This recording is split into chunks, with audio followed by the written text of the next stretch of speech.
Namaste students, Shalatif Model High School Derki. Welcome to online lectures. Class 2nd, Subject Science. Topic Air is everywhere. आज जो संजो topic आए air is everywhere. First trial learning outcomes. After watching this video, you will be able to learn air is everywhere, some features of air. मतलब हवा जेका हूंदी आहे उहा हर जॻह ते हूंदी आहे एंड उन जूं कुझु ख़ासियतूं आहिनि. मतिलबु कुझु हवा जूं ख़ासियतूं आहिनि जेके हाणे तव्हां ॾिसंदो त उहे कहिड़ियूं कहिड़ियूं ख़ासियतूं आहिनि ऐं पढ़ंदो. ठीकु आहे. इन वीडियो ॾिसण खां बाद तव्हां इहो ई सिखंदो त हवा जे ज़रिए असांजा कहिड़ा कहिड़ा कमु थियनि था ऐं हवा छा करे थी ऐं उन जूं कुझु ॿियूं बि ख़ासियतूं आहिनि.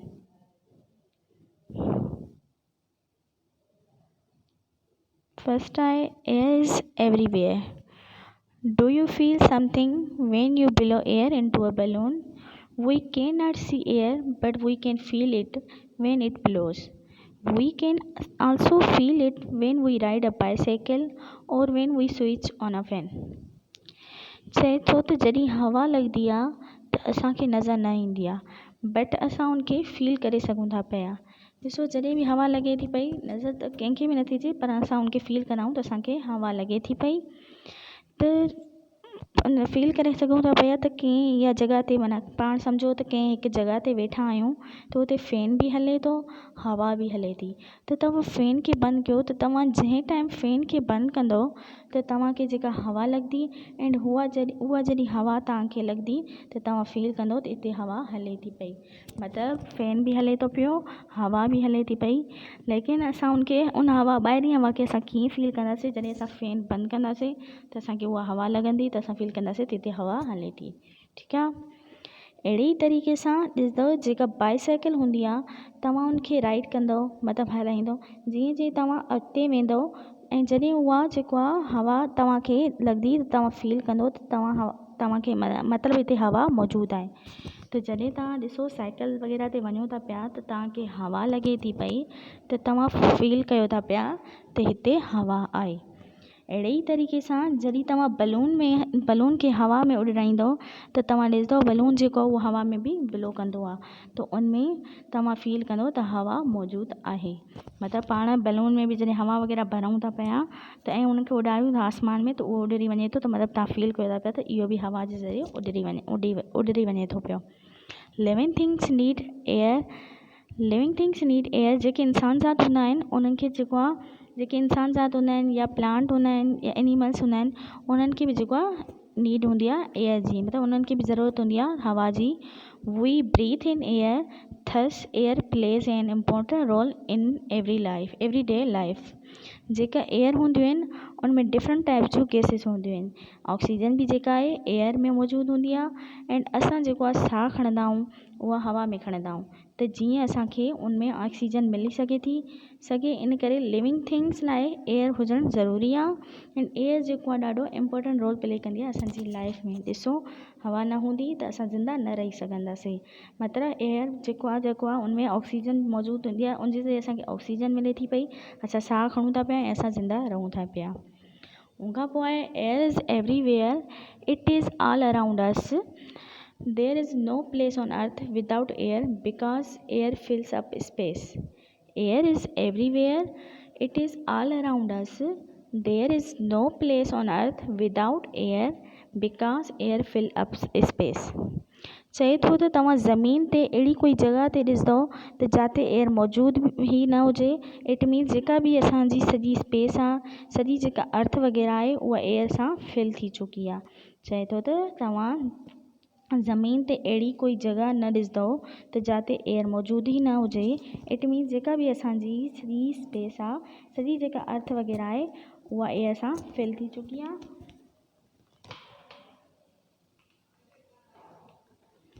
त तव्हांखे ज़मीन जे हर टुकड़े ते हर जॻह ते तव्हांखे एयर जेका मिलंदी ई मिलंदी. मतिलबु हर जॻह ते एयर जेका मौजूदु हूंदी आहे ऐं एयर जेका इम्पोर्टेंट आहे असांजी लाइफ जे लाइ. उनखां पोइ नेक्स्ट चए छो अहिड़ी तरीक़े सां हे एग्ज़ाम्पल आहिनि। ॾिसो जॾहिं हवा लॻे थी पई त असां ॾिसी त नथा सघूं। ॾिसो कीअं, बट फस्ट पिक्चर में ॾिसो जेकी असांजी जेकी पिक्चर असांखे मिलियल आहे त इहा जेकी फस्ट पिक्चर में ॾिसो जेके असांजा ट्रीज़ आहिनि उन्हनि जा जेके पता आहिनि जॾहिं हवा लॻे थी त उहे लुॾनि था पिया। हे जेको असां हिते शो कयो आहे त इहे जॾहिं हवा लॻे थी पई त उते उहे लुॾनि था पिया। त अहिड़े ई तरीक़े सां तव्हां सेकेंड पिक्चर में ॾिसो कुझु अहिड़ा ऑब्जेक्ट्स हूंदा आहिनि जेके हवा जी मदद सां उहे आसमान में उॾरी सघनि था पिया। त अहिड़ा ऑब्जेक्ट्स हूंदा आहिनि। अहिड़ी तरीक़े सां हिन पिक्चर में बि ॾिसो त हिते कोई अहिड़ो ऑब्जेक्ट आहे जेको हवा जे मदद सां उॾरी वञे थो पियो, मतिलबु मथे वञे थो पियो। जंहिंमें असां हवा वग़ैरह भरी अथसीं त उनजी मदद सां इहा उॾरे थी पई, जीअं गैस वग़ैरह भरंदा आहियूं। ठीकु आहे। उनखां पोइ आहे सम फीचर्स ऑफ एयर, मतिलबु कुझु ख़ासियतूं आवाज़ूं। Air has weight, take two identical balloons, fill air in one balloon only, put both balloons in balance, you will find that the balloon with air it has more weight, so air has weight। वही मैं repeat किया थी।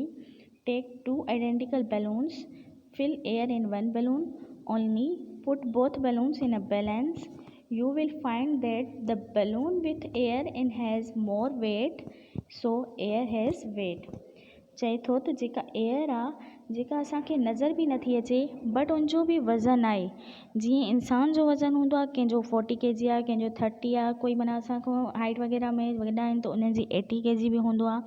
अहिड़े ई तरीक़े सां air जेका असांखे नज़र बि नथी अचे उनजो बि कुझु वेट आहे। चए थो सपोज़ कयो तव्हां वटि 2 बलून्स आहिनि, रेड एंड ग्रीन।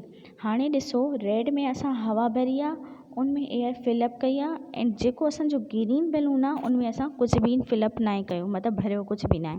त जॾहिं असां ॿिन्ही खे जो वेट कयूं था पिया त जंहिंमें असां हवा भरी आहे रेड बैलून में उनजो वेट वधीक आहे, ऐं ग्रीन वारे खां जॾहिं असां बैलून में भरियोसीं, हिकु बैलून में हवा भरीसीं ऐं हिक में न, त असां जॾहिं उन ॿिन्हिनि खे कंपेयर कयूं था पिया त हिकिड़ो बैलून जंहिंमें हवा भरियल हुई उहो हिकिड़ो जंहिंमें हवा भरियल हुई त उहा जेका हवा ऐं जंहिंमें हवा न आहे भरियल, त ॿिन्ही खे जॾहिं असां कंपेयर कयूं था त इन में माना वेट जी असांखे ख़बर पए थी पई त ख़बर पवे थी पई त कंहिंजो वज़न वधीक आहे ऐं कंहिंजो घटि आहे। त ऐं वज़न छा हूंदो आहे, मतिलबु असां जंहिंमें हवा भरीसीं उनमें वज़न तमामु हुयो, ऐं जंहिंमें असां हवा न भरीसीं उनमें वज़न सफ़ा बि न हुयो, मतिलबु उहो उॾरी बि न सघे पियो, उहो हवा जे ज़रिए उॾरी बि सघे हा। ठीकु आहे। Air occupies space, take 2 balloons, blow air into one balloon, you will see that the balloon filled with air covers more space than the balloon which has no air। Take 2 balloons, blow air into one balloon, you will see that the balloon filled with covers more space than the balloon which has no air। चए थो त तव्हां ॿई उहे साॻा ई balloon खणो जंहिंजो हाणे तव्हां वेट कयो, हिकिड़ो जंहिंमें एयर आहे, हिकिड़ो जंहिंमें एयर न आहे। सही आहे, जंहिंमें एयर आहे उनजो वेट वधीक हुयो, पर तव्हां ॾिसो जंहिंमें तव्हां एयर भरी आहे त उहो वधीक स्पेस खणंदो। कंहिं बि टेबल ते रखो जेको भरियल वारो हूंदो उहो जेको आहे वधीक जॻह खणंदो, ऐं जंहिंमें गैस असां न आहे भरियो त उहो छा कंदो, थोरी जॻह खणंदो। त जॾहिं असां कंपेयर कयूं था पिया उहे बलून जंहिंमें एयर भरियल आहे ऐं उहे बलून जंहिंमें एयर न आहे भरियल, त ॾिसो जंहिंमें एयर भरियल आहे उहो त वधीक स्पेस खणे थो पियो। त असां इन ॻाल्हि मां कंक्लूड करे सघूं था पिया त एयर खे स्पेस बि हूंदो आहे, ऐं जेका जॻह वलारे थी पई ऐं उनखे वज़न बि आहे। मतिलबु त एयर खे स्पेस बि हूंदो आहे ऐं उहा पर एयर जॻह बि वलारे थी पई ऐं एयर खे वज़न बि हूंदो आहे। छा हूंदो आहे, वज़न बि हूंदो आहे।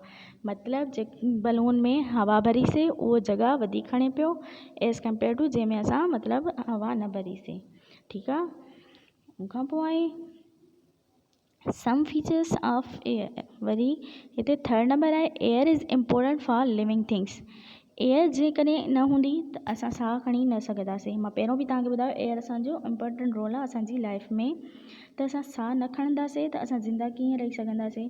इन करे लिविंग थिंग्स लाइ एयर ॾाढी इम्पोर्टेंट आहे। All living things need air to live. If there is no air what will happen. जॾहिं एयर न हूंदी असां ज़िंदा न रही सघंदासीं। असां कीअं ज़िंदा न रही सघंदासीं, उहो उनमें ऑक्सीजन मौजूदु हूंदी आहे। असां साह खणंदा आहियूं, ऑक्सीजन एयर मां वठंदा आहियूं ऐं कार्बन डाइऑक्साइड छा कंदा आहियूं, ॿाहिरि कढंदा आहियूं।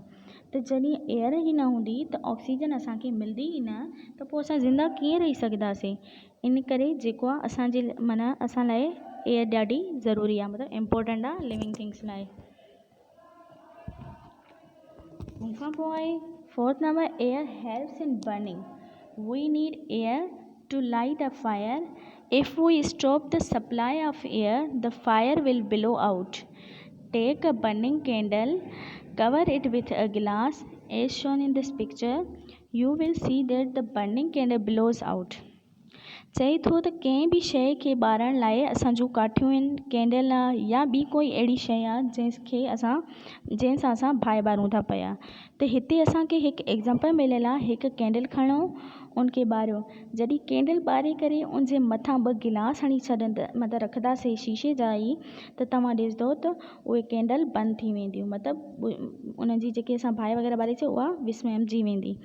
त हिन में इन ॻाल्हि मां असांखे अंदाज़ो लॻाए सघूं था पिया त जॾहिं असां उनजे मथां गिलास ॾिनोसीं त उनखे कुझु बि एयर नथी मिले पई, त उहा कोई बि एयर नथी मिले, त असांजी जेकी कैंडल जी अंदरि जेका असांजी कैंडल जेकी असांजी उहा गिलास जे अंदरि जेकी हुई उहा बंदि थी वञे थी पई। त इन जो मतिलबु जॾहिं जिथे बि एयर, मतिलबु असां जिथे बि एयर न हूंदी उते जेको आहे फायर न ॿरंदी। सो एयर जेको आहे कंहिं बि शइ खे ॿारण में मदद करे थी पई। मतिलबु असां गिलास में ॿ कैंडल्स ॿारे रखियूंसीं त उते उन्हनि खे एयर न मिले पई, त उहे छा थी वियूं, बंदि थी वियूं। त मतिलबु एयर जेको आहे माना फायर उते न ॿरंदी जिथे एयर न हूंदी। ठीकु आहे। उनखां पोइ आहे air pushes things. When air blows it pushes things. Place a pencil on a table and blow on it. It will roll on the table because air is pushing it. कॾहिं कॾहिं छा थींदो आहे त ॾाढी तेज़ हवाऊं लॻंदियूं आहिनि। त सपोज़ कयो त तव्हां शाम जे टाइम पार्क वग़ैरह में वञो था पिया, उते जेको आहे ॾाढी तेज़ हवा मतिलबु हले थी पई, त तव्हां मतिलबु पंहिंजे लाइ शइ वग़ैरह वठी था वञो, त सिलेंटियूज़ आहिनि या कुझु रेपर्स आहिनि पिया आहिनि, त उते प्लांट्स बि आहिनि, उन्हनि जा जेके किरियल पता आहिनि, तव्हां ॾिसी सघो था पिया त जॾहिं जेको आहे हवा लॻे थी त उहे हवा जेका आहे उन्हनि शयुनि खे पुश करे थी पई। छा करे थी, पुश करे थी पई, त उहे शयूं जेके आहिनि हिकु जॻह खां ॿी जॻह ते वञनि, मूव करे थी वञनि, माना मूव करे थी पयूं। त अहिड़े ई तरीक़े सां कंहिं टेबल ते कोई बि असां पेपर पियो आहे, जॾहिं हवा लॻे थी पई त उहो उन पेपर खे पुश करे थी पई, त उहे टेबल तां किरी पवनि था। त अहिड़ी पुशिस थिंग मतिलबु इहे आहिनि एयर पुशिस थिंग्स। मतिलबु हवा जेको आहे पाण सां गॾु कुझु शयूं बि खणी वेंदी आहे, जीअं हल्कियूं हल्कियूं पेपर्स थिया, पेपर आहिनि, रेपर्स थिया, कुझु बि मतिलबु उन्हनि खे हवा वग़ैरह लॻे थी त उहे किरी था पवनि, मतिलबु हिकु जॻह खां ॿी जॻह ते वञनि था हली। उनखां पोइ आहे मूविंग एयर। बिलो on your hand U hand will feel air. चए थो त मूविंग एयर जेको आहे मूव करे थी पई ड्यूरिंग कार, जॾहिं असां मतिलबु कार माना हलायूं था पिया, माना कार में वञूं था पिया काॾे, त तव्हां कार जे विंडो मां ई हथ माना हथ में हैंड कढो, त पोइ तव्हां ॾिसंदव त हवा जेका आहे हैंड सां टकराए करे अॻिते मूव करे थी वञे। मतिलबु असां कॾहिं कॾहिं ॾिसंदा आहियूं पाण ईअं ई मतिलबु हथु ॿाहिरि कढंदा आहियूं, कंहिं गाॾी वग़ैरह में वञूं था पिया त उतां असां हैंड वग़ैरह ॿाहिरि कढंदा आहियूं, त हवा जेको आहे उहा असांखे मतिलबु जोर ॾेई करे उहा अॻिते वञे थी हली पई, त पाण चई सघूं था पिया त air can move. In the same way we feel air when we fan ourselves. We cannot see air but it's all around us. जॾहिं फैन हले थो पियो त तव्हां हवा महसूसु करे सघो था पिया। सही आहे। एयर जेको आहे असां ॾिसी नथा सघूं पिया, त बट उहा जॻह हर जॻह ते मौजूदु हूंदी आहे। एयर खे पाण ॾिसी नथा सघूं, पहिरों बि मां तव्हांखे लेक्चर में ॿुधायो त एयर खे पाण ॾिसी नथा सघूं, लेकिन उनखे वज़न बि हूंदो आहे ऐं उहा हर जॻह ते मौजूदु बि हूंदी आहे ऐं उहा स्पेस जॻह बि वलारदी आहे। We can move from one place to another place. जेका हवा आहे माना हवा जेका आहे हिकु जॻह खां ॿी जॻह ते मूव करे थी पई। Moving air is called wind.